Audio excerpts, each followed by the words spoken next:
Сайн байна уу? Мөнхшөр байна. Сайн байна уу? Намайг Мөнхшөр гэдэг.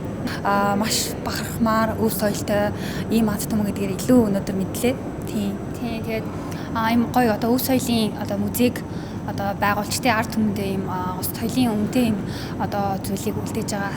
Одоо энэ бүгдийг одоо зохион байгуулж байгаа бүх хүмүүстээ баярлалаа гэж хэлмээр байна. Тэгээд Монгол хүн болгон энэ музейгээр одоо төчлөөд тэ өв түүх соёлоороо бахархах юм гайхалтай юм боломж нэглээ гэж бас харж байна. Залуу хүмүүрийг ирж сонирхоосоо гэж хүсэж байна. Тэгээд дээрэс нь бид нэр өөртөө гадаад сурдаг учраас манай гадаад найзууд бас Монголд ирэхийг одоо маш хүсдэг. Тэгэхээр Монголд ирээд үзүүлэх бас нэг шинэ юм маш гайхалтай бүтээн байгуулалттай танилцуулахад маш баяртай байгаа. Тийм. Тэгээд ерөөдөө бол яг залуу хүн болгон те өв түүх соёлоо мэддэг байна гэдэг нь өөрөө монгол хүний нэг дархлааны нэг.